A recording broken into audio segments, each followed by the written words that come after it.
पुण्य गौतम सर हाम्रो साथमा हुन्छ। पुण्य सर यहाँलाई हार्दिक स्वागत छ। थ्याङ्क यू सो मच, धन्यवाद। आराम हुनुहुन्छ सर? ठिक छु। अब देश कसलाई लिजमा दिन्थ्यो सर? अमेरिकालाई दिने कि चीनलाई दिने कि भारतलाई दिन्थ्यो? अब यो लिजमा दिने सोच घटिया हो, तर मान्छेहरू त्यो मुडमा पुगिसके। यो गलत कुराको परिपाटी सुरु त्यो मुडमा हो र सङ्घीय संसदमै आज माननीय स्वतन्त्र सांसद डाक्टर अमरेश कुमार सिंहले 5वटा जिल्लामा मात्रै बजेट पर्ने, 72वटा जिल्लामा चाहिँ बजेट नपर्ने, यो 72वटा जिल्ला चाहिँ सबै अरू विदेशीलाई लिजमा दिउँ भन्नुभयो। एमाले त्यसमा आपत्ति जनायो। एमाले सांसद प्रमुख सचेतक महेश बर्तौलाले आपत्ति जनाउनु भयो होइन। सङ्घीय संसदबाट त्यो रेकर्ड हटाउने माग गर्नुभयो। रेकर्ड हटाएको पनि जानकारी चाहिँ दिनुभयो तपाईँको सभामुखले। तर अब यो चिन्तन जुन छ नि, देश लिजमा दिउँ, बरु विदेशीले लिए हुन्छ, बरु भारतले लिए हुन्छ, मोटरसाइकल सस्तो चढ्न पाइन्छ भन्ने यो चिन्तन छ नि, यो सोभरेन्टीको लागि उता इजरायल र इरान होइन, इरान आफ्नो सोभरेन्टीको लागि लडिरहेछ, युक्रेन आफ्नो सोभरेन्टीको लागि लडिरहेछ, अनि हामी चाहिँ सोभरेन नेसन भएर हाम्रो सोभरेन्टी अरूलाई लिजमा दिउँ भन्छन्। कस्तो लज्जास्पद कुरा भयो क्या सर? यो अचम्मै छ। देशमा यो लोकप्रियताको लागि पपुलिजमको पोलिटिक्स गरेर सस्तो लोकप्रियता कमाएका विगतका कुख्यात कालो इतिहासधारीहरूले अहिले अनेक नाटक गरेका छन्।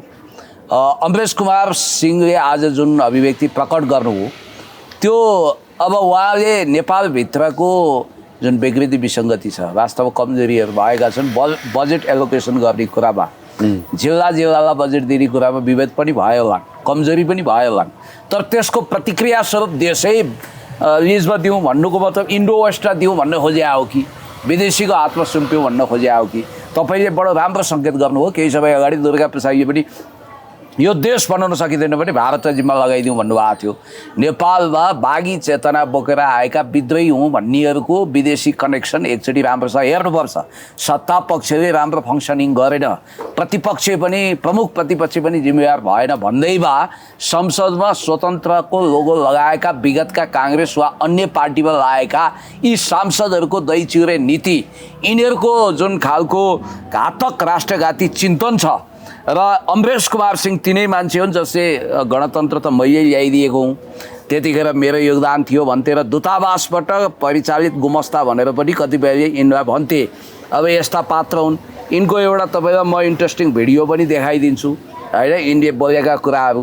अब मान्छेहरू कस्तो छ भने मान्छेले सस्तो लोकप्रियताको लागि बोलेका कुरालाई वाह भन्छन्, तर यिनी कसरी एकजना समथिङ के ठाकुरले यिनको बारेमा पत्रकार सम्मेलन गर्दै थिए, यिनको अकुत सम्पत्ति छ भनेर होइन, ठाउँ ठाउँमा घडेरी, ठाउँ ठाउँमा घर आदि इत्यादि भनेर पछि यिनले संसदमा आफ्ना चरिनाङ्ग बढाएर त्यो विषयलाई छायामा पारे भनेर विकास ठाकुरले भनेकै थिए। यिनको पारिवारिक वैवाहिक जीवनदेखि धेरै कुराहरू रहस्य भएछ र एसटी मोनिका यिनी के गर्थे र यिनी वास्तवमा यिनको एउटा अभिव्यक्ति हेरौँ न, तपाईँलाई म सुनाइदिन्छु। यिनी कतिसम्म दही चिउरे छन्, दोधारे छन् भन्ने कुराको उदाहरण एबिसी धमला छ। यिनले एउटा संवाद गरेका रहेछन्। गगन थापा जस्तो युवा बरु प्रधानमन्त्री बन्ने हुन्छ भने तपाईँले शेरबहादुर देउवा भन्दा गगन थापा ठिक भनेर तपाईँले बोल्नुभयो, त्यो कुरा हो नि? कहिले तपाईँले बोल्नु भएको छ चाहिन्छ बरु अब देश बनाउन युवा मान्छे, तर गगन थापा चाहिन्छ मैले भने तपाईँ झुटो कुरा नगर्नु। मलाई कुरा के भने हामी गगन थापालाई प्रधानमन्त्री स्वीकार गर्छौँ नि, हामी कुनै 80 वर्षको मान्छेलाई प्रधानमन्त्री स्वीकार गर्दैन। हामीलाई सुशासन चाहिएछ, हामीलाई डायनामिक प्रधानमन्त्री चाहिएछ, हामीलाई भिजनरी प्रधानमन्त्री चाहिएछ। ये दोगला आदमी है, हम इसकी बात पर भरोसा नहीं कर सकते। 3 महिना अगाडि गगन थापा चाहियो हामीलाई। यस्ता बुढाखाडा नेताले काम चलेर गगन थापा अब प्रधानमन्त्री बन्नुपर्छ भन्ने 3 महिना पछाडि चाहिँ त्यही ऋषि धवलाको प्रोग्राममा गएर कहाँ भनी मैले कहाँ बोली भन्छन्। अब यिनको कुरा छोडिदिउँ। एउटा मान्छे छन् जो अहिले विभिन्न किसिमले सामाजिक सञ्जाल प्रयोग गरेर एकदम चर्चित भएका छन्। ती मान्छे काङ्ग्रेसका सांसद हुन्। तिनको हस्पिटलमा काम गर्ने एकजना डाक्टरले मसँग एकदमै रौला चाहिँ गुनासो गरे। जम्मी तलब 42,000 रे, हेर्नुहोस् है। त्यसमा पनि 5-7 हजार के काट्छ, हाम्रो हातमा पर्ने भने 35,000 हो सर। तपाईँहरू जस्तो मान्छेले आवाज उठाउनुहोस्। उनी हिरो भएका छन्। हाम्रो शोषण गरेर यिनीहरू अरबपति भए। अब 25 वर्ष अगाडिको भूतपूर्व रिक्सावाल छ, आज 20-25 अरबको सम्पत्ति छ भनेदेखि उनीहरू नै ठुला कुरा गर्छन्। उनीहरू नै देशमा भ्रष्टाचार व्याप्त भयो। रवि लामिछानेलाई लाग्छ, यिनीहरू लाग्दैन। अब यिनीहरूले ठुला कुरा गरेका छन्। अर्का काङ्ग्रेसी एकजना सांसद छन् काभ्रेको डाँडामा लगेर कसरी कलेज हत्याए भनेर अहिले पनि ककलले लेखिरहेको हुन्छन् बेला बेलामा स्ट्याटस होइन। अब यिनको सम्पत्ति शुद्धिकरण लाग्दैन होइन, एकदम प्रष्ट कुरो गर्छु म तपाईँलाई।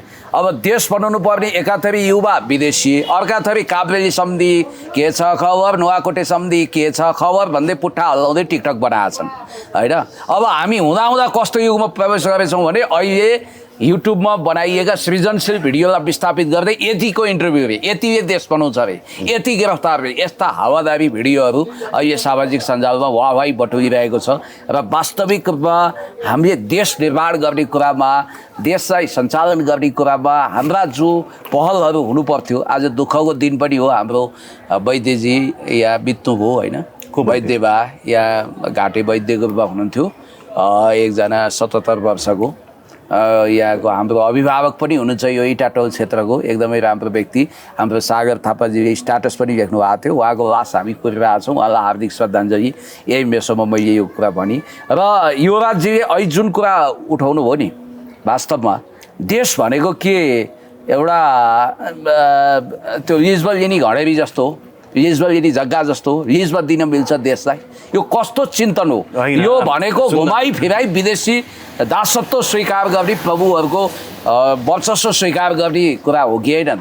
त्यही इरानको तेलमा ब्रिटिसहरूको राज रहेछ, त्यो ब्रिटिस कम्पनीहरूलाई उनीहरूले लखेटे। त्यस पछाडि नै इरानलाई चाहिँ सधैँभरि आतङ्ककारी देख्न थाले। सही। अहिले बुर्किना फासोको राष्ट्रपति इब्राहिम ट्राओरले पनि त्यहाँबाट फ्रान्सलाई लखेटे होइन, त्यहाँका गोल्ड माइनिङ कम्पनीहरूलाई राष्ट्रियकरण गरे।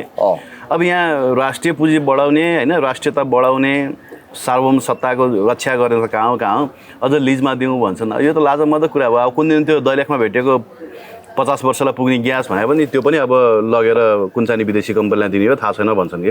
होइन, तपाईँले ठिक कुरा गर्नुभयो। देशमा केही गरौँ है, खालि आलोचना विरोध लोकरेज्याइका कुरा नगरौँ, सस्तो नाटक लोकप्रियता, सस्तो लोकप्रियताका नाटकहरू नगरौँ भन्ने कुरा आफ्नो ठाउँमा छ। हो, हामी कहाँ जुन स्तरमा सुशासन हुनु पर्थ्यो त्यो भएन होला, भ्रष्टाचार बढ्यो होला। अब हाम्रो समाजले नै करप्सन कन्ट्रोल गर्ने मेकानिजम बनाएन, समाजले आफै करप्सन कन्ट्रोल गर्न चाहेन नि त।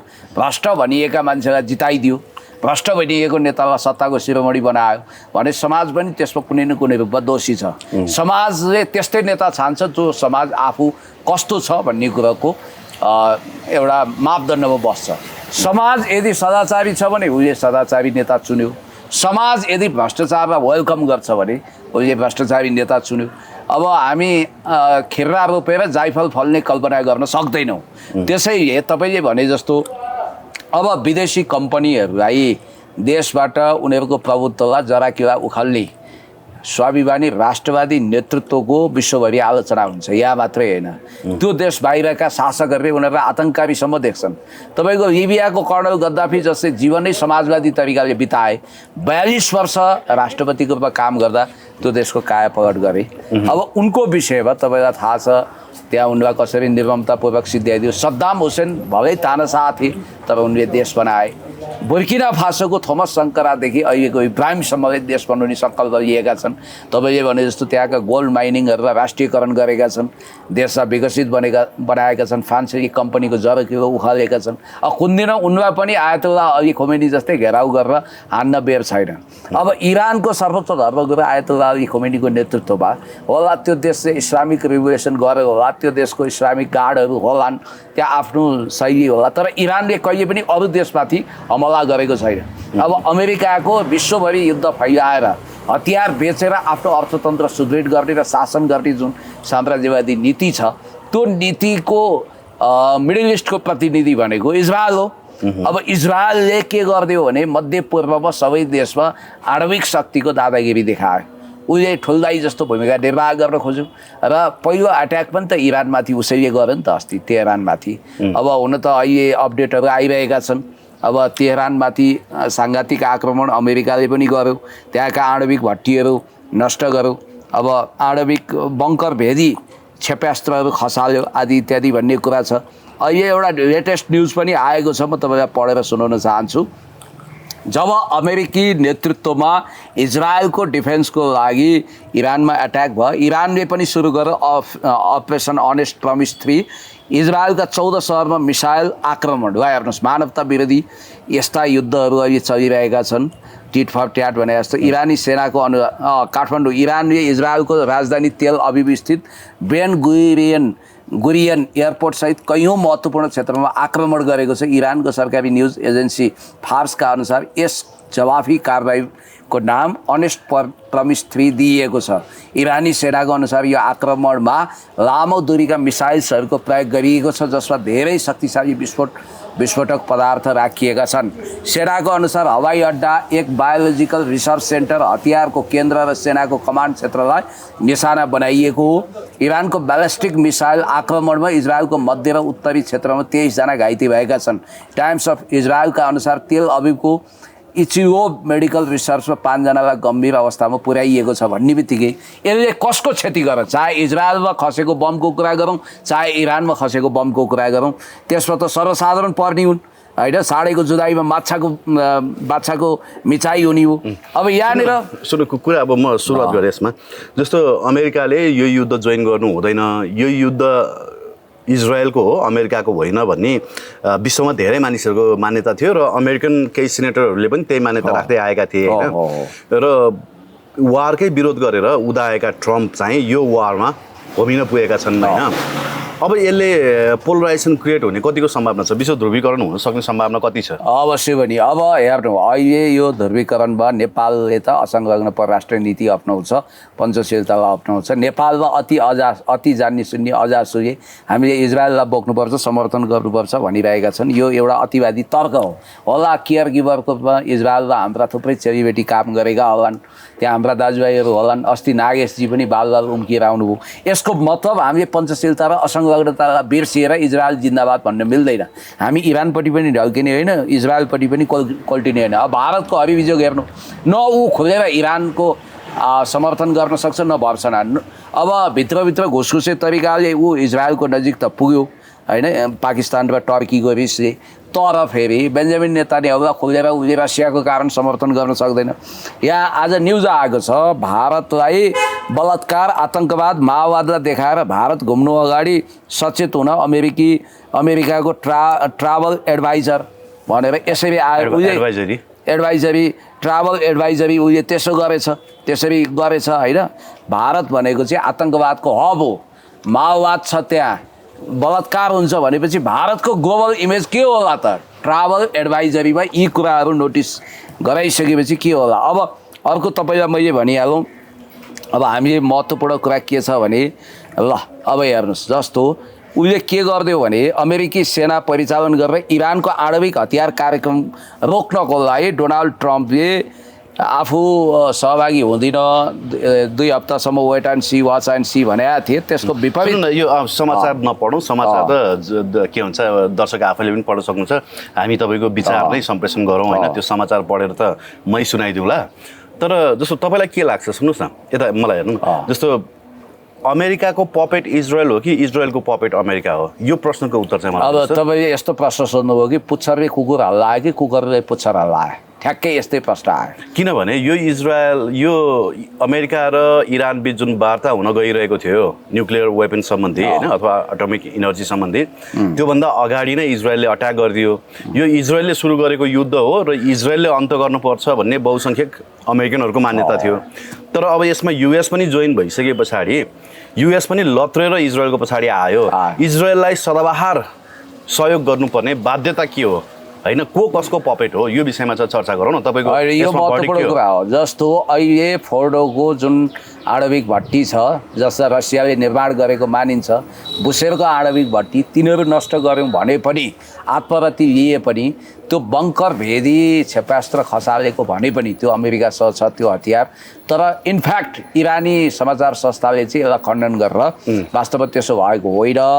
त्यो 6,000-7,000 पाउन्डको जुन बम खसाल्यो नि, बङ्कर भेदी भनेको, अनि त्यो हमासले आक्रमण गर्दाखेरि उनीहरू बङ्कर बनाएर बसे भन्दाखेरि त्यो बङ्कर ड्यामेज गर्नको लागि चाहिँ किन नखसालेको, अनि अहिले चाहिँ इरान विरुद्ध किन खसालेको सर? यस्ता केही प्रश्नहरूको चाहिँ उत्तर दिनु महत्त्वपूर्ण छ। अब उसले आइएईलाई पनि दबावमा राखेर संसारभरि आणविक हतियारहरू निर्माण गरेर सप्लाई गर्यो अमेरिकाले। भनिन्छ रसियासँग 5700 छ भने अमेरिकासँग 5400 आणविक हतियार छ, तेस्रोमा चीन छ भनिन्छ। अब चीनको एक्चुअल डाटा आएको छैन भने अमेरिकामा तपाईँले छिसिक्क केही गर्नु भने तपाईँले आइसमा राख्छ, तपाईँले लगेर थुनिदिन्छ, त्यहाँ केही बोल्न पाइँदैन। मानवाधिकार र डेमोक्रेसीको त्यत्रो पहरेदार हो स्वतन्त्रताको भनिन्छ, तर अर्काको सहर हान्दिने, सहरै ध्वस्त बनाइदिने। इरानमा तपाईँले हेर्नुहोस्, इरान तबाह गर्नको लागि अमेरिका अगाडि बढ्यो, उसैले मानवाधिकार र शान्तिको गीत गाउँछ भने योभन्दा डबल स्ट्यान्डर्ड के हुनसक्छ? फेरि विडम्बना के रहेछ भने यो वारको पक्षमा देखेका केही सेनेटरहरूलाई इरानको जनसङ्ख्या कति छ भन्ने पनि थाहा रहन्छ। इरानमा कुन खालको धर्मावलम्बीहरूको बाहुल्य त छ भन्ने कुरा पनि थाहा छैन होइन। एकजना व्यक्तिले पडकास्टमा चाहिँ सेनेटरको इन्टरभ्यू लिएका रहेछन्। त्यस्तो छ अवस्था। अनि यो किन हो मलाई यो कुरा बताइदिनुहोस् न। युएस र इजरायल बिचको टाइअप के हो होइन? इजरायलको पपेट अमेरिका हो कि अमेरिकाको पपेट इजरायल हो? यो कुराको जवाफ दिनुहोस् त। हेर्दाखेरि वैश्विक वर्चस्व अमेरिकाको हातमा छ, न्युक्लियर पावर उसँग छ, फाइनेन्सियल सुपर पावर पनि उही हो र साम्राज्यवादको मुखिया उही हो। देखिने सिन यही हो। युनिपोलर ग्लोबल अर्डरको एकमात्र मुखिया म हुँ भन्थ्यो 90s को डिकेडमा कोल्ड वार सिद्धिँदा। अहिले मल्टिपोलर भएर गयो त्यो रसिया र चीन पनि आए। यद्यपि अमेरिका अहिले पनि आफूलाई सुपर हाइपर पावर सम्झिन्छ, नट ओन्ली सुपर पावर। तर त्यो सुपर पावरलाई पनि जसरी हामी एउटा लोककथामा पढ्छौँ, एउटा राक्षसले चाहिँ कसैको आत्मालाई पिंजडामा थुनेको हुन्छ भने जस्तो व्हाइट हाउसमा पनि आफ्नो मुठीमा तेल अभिभले कसरी कब्जा गर्न सक्नु हो? यो प्रश्नको बेन्जामिन नेतान्याहुले, तपाईँलाई एउटा कुरा भन्छु, इजरायलको राजधानी जेरुसलेमबाट तेल अभिभमा राख्न खोज्दा यिनी डोनाल्ड ट्रम्प आजभन्दा 6 वर्ष अगाडि राष्ट्रपति थिए, मानेका थिएनन्। जबरजस्ती बेन्जामिन नेतान्याहुले राखिदिए, त्यहाँ सिनेटमा गएर सम्बोधन गरे, पास गर्नु पर्यो, थप्पडी बज्नु पर्यो। ज्युजहरू जसको अमेरिकाको अर्थतन्त्रमा 80% योगदान छ भनिन्छ र त्यहाँ दोहोरो नागरिकता छ र त्यो 1948 दोहोरो नागरिकता भनेको अब ज्युजहरूको अमेरिकन नागरिकता पासपोर्ट पनि छ, इजरायलको पनि छ त। त्यस्तो हो नि त तिनीहरूको त स्ट्याटस। र विश्वका खरबपति धनाढ्यहरू, औँलामा गनिने धनाढ्यहरू ज्युजहरू छन् र अर्थतन्त्र मुठीमा लिइसकेपछि त्यहाँको सामरिक कमान्ड कन्ट्रोल पनि उनीहरूको हातमा छ भनिन्छ र CIA भए उसको कति गहिरो वर्चस्व छ। डोनाल्ड ट्रम्पले वास्तवमा wait and see watch and see भनेका थिए, तर उनले एट्याक त गरे तर गलत ठेगानामा भन्ने कुरा आएको छ। र त्यो जुन आणविक भट्टी राखेको जुन छ भूमिगत बङ्कर, त्यहाँसम्म पुगेर खास क्षति पुर्याउन नसकेको भन्ने कुरा पनि आएको छ। र हिजो थन्डरबोल्ट अपरेसन गर्ने कुरा होस् या सिरिया गोलन हाइट कब्जा गर्ने विषयमा 1967 सिरिया, जोर्डन, लेबनान लगायतका देशमा अट्याक गर्ने कुरामा होस् या मध्यपूर्वको कमान्ड कन्ट्रोल मेरो हातमा छ भन्दा अमेरिकालाई समेत युद्धमा तपाईँ आउनै पर्छ भनेर जसरी पनि तानेर ल्याउन सक्ने त्यस्तो जादुगरी क्षमताको सवालमा तपाईँले सोध्नुभयो। यसको सिधा उत्तर के हो भने इजरायल अमेरिकाको कमजोरी भइसक्यो। अमेरिकाले इजरायलको इसारामा काम गरेन भने उसका धेरै सामरिक ठेगानामा रहेका चिजबिजहरू नष्टभ्रष्ट हुन सक्छन् भनेर मान्छेले सोचेका छन् र उसको इकोनोमीमा पनि उसले धेरै ठुलो असर पुर्याउन सक्छ भनेर सोचेका छन्। हो, तपाईँले भने जस्तो थर्ड पार्टी इन्टरभेन्सन हो नि त। अमेरिका त्यहाँ आउनु भनेको थर्ड पार्टी इन्टरभेन्सन हो, त्यो त आन्तरिक मामिला हो। इरान र इजरायल बिचको आन्तरिक मामिलामा अमेरिका प्रवेश गर्नु भने त नितान्त गैर कानुनी छ, विश्व शान्तिको विरोधी छ। भोलि त्यो कारणले रसिया र चीन स्ट्राटेजिक एलाइ हो इरानको, त्यसरी उनीहरू आउँछन्। उत्तर कोरियाले आउँछु भनिसक्यो। यो त ग्लोबल वार, वर्ल्ड वारमा जाने हो कि तेस्रो विश्वयुद्धमा झोकिने अवस्था आउँदाखेरि। जबकि पुटिनले जान्छ, अब रसिया चुइक्क बोल्न सकेको छैन, चाइना चुइक्क बोल्न सकेको छैन। होइन, सुरक्षा एन्टिनियो टर्की बोलेको हो, एन्टिनियो गुटेरेसले होइन युएनको नि अस्तित्व छ। होइन, एन्टिनियो गुटेरेसले विज्ञप्ति त जारी गर्नुभएको छ। अब सेक्युरिटी काउन्सिलको मिटिङ पनि बोलाउने कुरा आएको छ। सन्दर्भमा पनि त उहाँले विज्ञप्ति जारी गरे होइन र नेतान्याहुलाई त वार क्राइम गरिस् भनेर भने होइन र, तर त्यसको के औचित्य रह्यो भन्नुहोस् त। अब यो यस्तै हो, भिटो पावर भएका देशले त्यसलाई खारेज गर्छन्। अब एउटा इन्ट्रेस्टिङ कुरा के रहेछ भने सन् 2011मा डोनाल्ड ट्रम्पले बाराक ओबामामाथि एउटा प्रश्न उठाएका रहेछन्। उनले ट्विटमा के भनेका रहेछन् भने 2011मा डोनाल्ड ट्रम्पले बाराक ओबामालाई कसम इरानकै मामिलामा करारी जवाब दिएका रहेछन्। सानो ट्विट छ उनको स्ट्याटस, डोनाल्ड जे ट्रम्प भनेर उनको आधिकारिक ट्विटरबाट लिएको छ। In order to get election Barack Obama will start a war with Iran. ल हेर्नुहोस्, चुनावी स्टन्टको लागि बाराक ओबामाले इरानमाथि एट्याक गर्न सक्छन् भनेर उनले भनेका रहेछन्। अहिले आफै उनी इरानमाथि एट्याकमा उत्रिएका छन् भन्ने बित्तिकै यो दोहोरो मापदण्ड किन? अनि अर्को कुरो तपाईँले भन्नुभयो हाउस अफ रिप्रेजेन्टेटिभ र सिनेटमा इजरायलको पकड कति छ? तपाईँलाई भनिदिउँ, इजरायलको प्रधानमन्त्री यिनै बेन्जामिन नेतान्याहु विवादमा पनि तानिए, सैन्य पृष्ठभूमिका हुन्। यिनले अमेरिकाको दुवै सदनमा एड्रेस गर्दा व्यङ्ग्य गरेका छन्। जोe बाइडेनको प्रशासनमा यिनलाई त्यो अवसर दिइएको थियो। डोनाल्ड ट्रम्पलाई नामै नलिइकन कार्यकुशलता नभएको अनुभवहीन एउटा व्यापारी भनेर यिनले एक्सपोज गरेका छन्। आज उनीसँग मिलेर यत्रो ताण्डव रचेका छन्।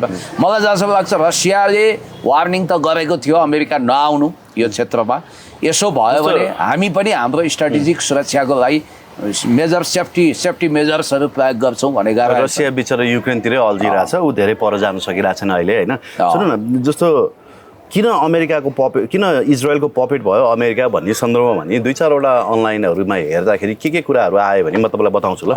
एउटा कुरा त युएसको मेजर तपाईँको इकोनोमी, अझ भनौँ वर्ल्डकै मेजर इकोनोमी ज्युसहरूकै हातमा छ। त्यो कारणले गर्दाखेरि पनि इजरायललाई उसले चिड्याउन सक्दैन भन्ने एउटा कुरा आयो। अर्को एआई प्याक मार्फत चाहिँ तपाईँको अमेरिकन प्रेसिडेन्सियल इलेक्सन होस् चाहे अन्य इलेक्सनहरू होस्, त्यहाँ चाहिँ ठुलो फन्डिङ चाहिँ इजरायलले क्रिएट गराउँछ यही ज्युस इकोनोमी मार्फत चाहिँ होइन भन्ने कुरा आयो। त्यो कहाँसम्मको सत्य हो? र अर्को कुरा चाहिँ मोसादले यति धेरै इन्टेलिजेन्सहरू ग्यादर गरेको छ कि धेरै मान्छेहरूको काला चिट्ठा चाहिँ उसले खोल्न सक्छ भन्ने यो तीनटा कुरा त्यहाँ आयो क्या। के हो मोसादले खोलेको कालो चिट्ठा त हो डोनाल्ड ट्रम्पको रसियनहरूसँगको एलायन्स विचित्र छ भनेर मोसादबाटै आएको भनेर त आपत्ति गरिरहेको थिए। त योभन्दा अगाडि डोनाल्ड ट्रम्प नै रोगी कराई गरेका थिए। तपाईँलाई एउटा इन्ट्रेस्टिङ कुरा गरौँ कि कोल्ड वार पिरियडमा जतिखेर सोभियत युनियन धाराशाही भएको थिएन, आफ्नो व्यापारिक सिलसिलामा व्यापारिक कामको सिलसिलामा यिनी मस्को भिजिट गर्थे डोनाल्ड ट्रम्प। उनी व्यापारी थिए र त्यहाँ सुन्दरीहरूसँग मोज मस्ती पनि गर्थे, डिजे पार्टी पनि डान्स पार्टी पनि गर्थे र यिनलाई चाहिँ सिक्रेट एजेन्ट केजिबीले बनायो त्यतिखेर भनेर त्यो सूचना ल्याउने पनि त मोसाद नै हो नि। मोसाद मार्फत सिआइएले प्राप्त गरेको भन्छन्। र यो पोइन्ट चाहिँ धेरै महत्त्वपूर्ण छ। सुरा सुन्दरीसँगको आसक्ति र इकोनोमीको कुरा अथवा वार लर्डहरू जस्तो अमेरिकन सेनामा भएका। अर्को कुरो पनि तपाईँले बिर्सिनु। अर्को कुरा चाहिँ के भने जस्तो जुन डिप स्टेट र वार माफियाहरूको विरोध गरेर ट्रम्प उदाए, आज तिनीहरूलाई बाइपास गरेर उनी अगाडि बढ्न सकेनन्। दुई चार दिन त उनले स्टन्टबाजी गरे, मैले युएसएड हटाएँ, मैले डिप स्टेट हटाएँ भनेर। अहिले उनी त्यही डिप स्टेटको कब्जामा पुगे भन्ने पनि आरोप लाग्यो। एआईको कमाल, आर्टिफिसियल इन्टेलिजेन्स दुरुपयोग गर्दा के अवस्था हुन्छ, डिप स्टेटवालाहरूसँग उनको प्याचअपको कहानी के छ त्यति मात्रै हेर्न। तपाईँले भन्नुभयो कि जोन अफ केनेडीको कुरा गरौँ न, victory has thousand father but defeat is always orphan भन्थे। त्यस्ता महानतम राष्ट्रपतिले क्युबासँगको मिसाइल क्राइसिसमा सोभियत युनियनसँग वार गर्दिन भनेर सिआइएको प्रपोजल नमान्दाखेरि मारिएको भनेर विश्वास गर्ने अहिले पनि छन्। र यिनी पनि डराउँछन्, डोनाल्ड ट्रम्प पनि सिआइएसँग डराउँछन्, किनभने डिप स्टेटको स्रष्टा त वास्तवमै भन्ने हो भने सिआइए नै रहेछ नि त। हो, सिआइएले त्यसमा फन्डिङ गर्छ। अब मोसाद र सिआइए भनेको सालदाल जोडिएको छ, तपाईँलाई थाहा छ। यो माटोको भर ढुङ्गा, ढुङ्गाको भर माटो जस्तो। र अर्को कुरो अमेरिकाको लेफ्टिनेन्ट जेनरलभन्दा माथिका महत्त्वपूर्ण पदमा ज्युजहरू नै पुग्ने अवस्था रहन्छ र ज्युजहरूको कमान्ड कन्ट्रोल छ। इकोनोमीमा मात्रै होइन, त्यहाँको सिआइएदेखि एफबिआईसम्म र त्यहाँको प्रहरीदेखि त्यहाँको ब्युरोक्रेसीसम्म न्यायालयसम्म ज्युजहरूको कमान्ड छ। तपाईँको के हुन्छ भने डोनाल्ड ट्रम्पले एउटा एलन मस्कसँग पंगा लिँदा एलन मस्कको टेस्लाको ठेक्काहरू त कैयौँ ठाउँमा रद्द होला, तर त्यसको मूल्य डोनाल्ड ट्रम्पले पनि चुकाइरहेछ भन्छ नि त। भनेपछि यहाँनिर के देखिन्छ भने बेन्जामिन नेतान्याहु भने कुनै प्याम्पर्ड चाइल्डहुड होइनन्। उनी लामो समयदेखि छन् करप्सनमा जोडिए होलान्, के होलान्, ओरेटर पनि हुन्, उनले विश्व राजनीति राम्रोसँग बुझेका छन्। त्यस कारणले गर्दाखेरि डोनाल्ड ट्रम्पलाई उनले त्यति गन्दैनन्, भाउ दिँदैनन् र यो युद्धमा उनले लतारेर ल्याए। तपाईँले भने जस्तो अमेरिका आफै लतारिएर आयो कि इजरायलले तान्यो भन्दा सिधा कुरा चाहिँ इजरायलले खिचेर ल्यायो, बाध्य बनाइदियो। अब एउटा कुरा चाहिँ मध्यरातमा B2 बम्बरले इरानमा बमबारी गर्यो होइन। अब इजरायलले पनि मध्यरातमा जुन सर्जिकल स्ट्राइक गर्यो त्यहाँ उसका महत्त्वपूर्ण नेताहरू होइन, महत्त्वपूर्ण साइन्टिस्टहरूलाई मारिदियो। तपाईँको आर्मी अफिसर र साइन्टिस्टहरूलाई मारिदियो। इजरायलले किन आफ्नो एयर डिफेन्स सिस्टममा त इन्भेस्ट गरेकै रहन्छ है, सरी इरानले आफ्नो एयर डिफेन्स सिस्टममा त इन्भेस्ट गरेकै रहन्छ। अब यस्तो यिनीहरूको बिचको तपाईँको दूरी 1000 किलोमिटरभन्दा बढी छ अरे इजरायल र इरान बिचमा। 1000 देखि 2200 किलोमिटरसम्म छ। त्यस्तोमा जमिनबाट युद्ध लडिँदैन, आकाशबाट युद्ध लड्नुपर्छ। तर एयर डिफेन्स सिस्टम त राख्नुपर्ने हो नि त। एयर डिफेन्स अब सिस्टम फाइटर प्लेनहरू गएर चाहिँ तपाईँको इजरायलका फाइटर प्लेनहरू गएर अस्ति सुरुको युद्धमा उसले नै सुरुवात गर्यो, त्यति बेला पनि इरान चुक्यो। अहिले बिटु बम्बर जाँदाखेरि पनि इरान चुक्यो भनेपछि इरानले आफ्नो एयर डिफेन्समा चाहिँ काम गरेको रहन्छ भन्ने कुरा बुझ्यो। उसले खालि मिसाइल एकत्रित गर्ने मात्रै काम गरेको रहेछन्। अब यस्तो पनि होला, अब इरान आफै न्यु खोज्दै अरूसँग युद्ध थोपर्दै जाँदैन। मूलतः मुस्लिम कन्ट्रीमध्ये इरानलाई शान्त मानिन्थ्यो। यद्यपि इरानको प्रशंसा गरे होइन, इरानले अरूको सार्वभौमसत्तामाथि दखलअन्दाजी पनि गरेन, चीन र रसियाले त त्यो झन् गर्दै गरेन। अब यतातिर तपाईँले भने जस्तो एउटा इन्ट्रेस्टिङ कुरा चाहिँ के भने इजरायल सुरुदेखि नै हामी आणविक शस्त्र सम्पन्न हुनुपर्छ, हामी बलियो हुनुपर्छ, नत्र हामी टिक्दैनौँ भनेर उसले आणविक हतियार नै प्राप्त गरौँ होइन भनिन्छ। इजरायलसँग अहिले 57वटा आणविक हतियार छ र भन्न त इरानले पनि आणविक हतियार प्राप्त गरिसकेका दाबी गर्छन्। अब आइएईले त्यो रिपोर्ट देखाउँदैन, आणविक हतियार बनाउने तयारी चाहिँ हो भन्छ उसले होइन। भटाभट बनिरहेछ, बुसेरको भट्टीमा होस् या अरू भट्टीहरूमा उसले यो तयारी गरेको भन्छ र त्यो भट्टी नै हामीले नष्ट गऱ्यौँ भन्ने अमेरिकी दाबी छ। तर एउटा कुरा के ख्याल गर्नुहोस् भने यसमा सिधा अब स्ट्रेट अफ होर्मुजको बाटोबाट साउथ चाइना सीको मार्गबाट अधिकांश तेलको भण्डार र व्यापारिक सप्लायर्सको एउटा रुटको रूपमा इरानलाई उसले प्रयोग गरेको हुनाले र इरानसँग रसियाको स्ट्राटेजिक प्याक्ट हुनाले Russia, Iran, Turkey, Turkmenistan, Azerbaijan त्यस्ता देशहरू कयौँ देशहरू अहिले इरानसँगको रणनीतिक सुरक्षा साझेदारीमा गाँसिएको र यता उत्तर कोरियाले पनि कन्सर्न देखाएको हुनाले चान्चुने कुरो चाहिँ छैन। अब पुटिनले हामी शान्ति वार्ता गर्छौँ त्यसको प्रस्ताव म गर्छु, अब यो कुरामा क्रेमलिनले व्हाइट हाउससँग कुरा गर्छ भनेकै थिए त। तर तपाईँ यो नसोच्नुहोस् कि फेरि अब अहिले के रहेछ भने ठुलो स्केलको आणविक हतियार प्रयोग गर्दा सहरै ध्वस्त हुने रहेछ, तर सानो स्केलको आणविक भट्टी नष्ट गर्ने आदि इत्यादि यस्ता आणविक हतियार चाहिँ उसले प्रयोग गरिरहेको छ अमेरिकाले भन्ने आशंका छ। अब जस इरान दोस्रो इराक बन्ने भयो नि त, अलि गाह्रो छ। दोस्रो इराक वा दोस्रो सिरिया बनाउन गाह्रो छ इरानलाई। इरानको सत्ता पलट गर्ने यिनीहरूको उद्देश्य के देखियो भने आयतुल्लाह अली खमेनीलाई सकेसम्म सिद्ध्याउने, भौतिक रूपमा नभए उनलाई त्यहाँबाट लखेट्ने। उनले फेरि कसम खाएका छन् सिद्धिन्छु तर भाग्दिनँ भनेर होइन। अब त्यो उनको कसम छँदैछ र यता इरानले पनि त अब यो युद्धमा ठुलो मूल्य चुकाएपछि बेन्जामिन नेतान्याहुलाई पनि त युद्धमा घोडा टेकायो भने त गाह्रो हुन्छ। तपाईँले यति कुरा ख्याल गर्नुहोस् कि रसियन र चाइनिज त्यहाँ पुग्ने अवस्था भयो भने जसरी भारतको युद्धमा चाइनाको उपस्थितिले गर्दा भारत बहादुरीपूर्वक पछाडि हट्नु परेको अवस्था थियो, केही न केही नतिजा निस्किन्छ। उनीहरू पनि चुप लाएर बस्दैनन्। चाइना र चाइनिज राष्ट्रपति सी जिनपिङ र रसियन राष्ट्रपति भ्लादिमिर पुटिनले पनि प्रोएक्टिभनेस देखाइसकेका छन्। प्रोएक्टिभ देखाउनुभन्दा अगाडि नै ध्वस्त भइसक्ला जस्तो छ, गाजा होला जस्तो छ। त्यस्तो लाग्दैन मलाई त। त्यो उसको एयर डिफेन्स सिस्टमको कुरा तपाईँले गर्नुभयो, कतिपय कुरा रहस्यमय छ। इरान पनि शस्त्र सम्पन्न देश हो, इरानको पनि भूगोल निकै तगडा छ र स्ट्राटेजिक स्पट हो इरान पनि। त्यस कारणले गोकुल बास्कोटाले भने सुलेमानी बनाइन्छ भने चाहिँ हो रहेछ कि अमेरिकासँग न्यु खोज्यो भने इराक बनाइन्छ, सिरिया बनाइदिन्छ, लिबिया बनाइन्छ। सुलेमानी इरानका जेनरल थिए, त्यहाँका रिभोल्युसनरी गार्डका कमान्डर थिए। उनलाई मारक क्षमता ज्यादै कडा भएको ड्रोन एट्याक गरेर मिसाइल एट्याक गरेर सिद्ध्याइयो। अब उसको ठेगानामा एट्याक गर्दा अब त्यसो त तपाईँले यो कुरा सम्झिनुहोस् कि साँच्चै रसिया र चाइना युद्धमै उत्रियो भने उनीहरू त्यो मुडमा छैनन्। उत्रियो भने व्यापारीहरू कहाँ उत्रियो? उनीहरू त व्यापार हेरेर छन्, आफ्नो स्ट्राटेजिक अलायन्स हो, त्यहाँ आफ्नो इन्भेस्टमेन्ट कति खेर जाला भन्ने हिसाबले पो उनीहरू। अब जुन भुल लिबियामा रसियाले गर्यो त्यो भुल रसियाले कहाँ मात्रै भुल गरे होइन, अफगानिस्तानमा भुल गरेन कि, लिबियामा गरेन कि, सिरियामा गरेन कि, त्यो भुललाई करेक्सन गर्छ। अब हामीले त के भन्ने शान्ति शान्ति शान्ति, बुद्धम शरणम गच्छामि, धम्मम शरणम गच्छामि भन्नुपर्छ। अब हामी कहाँ पनि यसो युद्धका झलकहरू अब यी काभ्रेजी सम्धिहरूले देखाउने उनकी जस्तो छ। टिकटकमा नाचेछन्, सदनमा अब राष्ट्रपालले पुरै अवरोध गरेर नाच्न दिनु के भएको छ, नाच्दैमा त के बिग्रिएको छ र अहिले भाइरलै छ, हेर्न रमाइलै भएको छ। अब यस्तो छ। होइन नेपालको सदनमा पनि औ रवि राष्ट्रपालले कहिले पनि आन्दोलन गर्दिन भन्थ्यो, अब रवि लामिछानेको सवालमा सडकमा पनि जाने भनिसके उनीहरू होइन। रवि सुमना लामिछानेको श्रेष्ठ सवालमा विरुद्ध होइन। फेरि ऊ अख्तियार दुरुपयोग अनुसन्धान आयोगमा उजुरी परेछ पूर्वाञ्चल विश्वविद्यालयमा नियुक्ति प्रकरणमा, त्यसको पनि अनुसन्धान भए। यता हर्क साम्पाङको क्षेत्रमा पनि लफडै लफडा भन्नाले सानोतिनो युद्ध त हाम्रो देशमा पनि चलिरहेको छ, तर मौखिक युद्ध।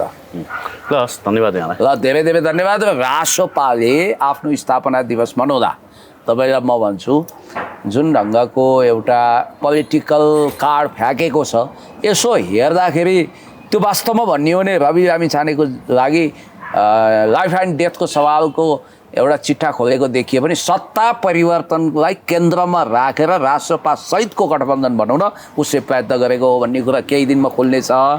अब देश फेरि यति जस्ता यी वाहियात भिडियोहरूको रफुचक्करमा छ होइन। काभ्रेजी सन्धिमा भुलिएको छ, देश कहाँ गइसक्यो, अन्तर्राष्ट्रिय जगत के छ, हाम्रो इकोनोमी के छ, हामी कुन अवस्थामा छौँ। तपाईँले भने जस्तो दैनिकमा ग्यास उत्खनन हुने अवस्थामा इन्डियाको रुवावासी छ, तर हाम्रो इकोनोमी हाम्रो राजनीतिलाई ठिकठाक गर्ने जिम्मेवारी हाम्रो हो यो राष्ट्र। Thank you very much. धन्यवाद।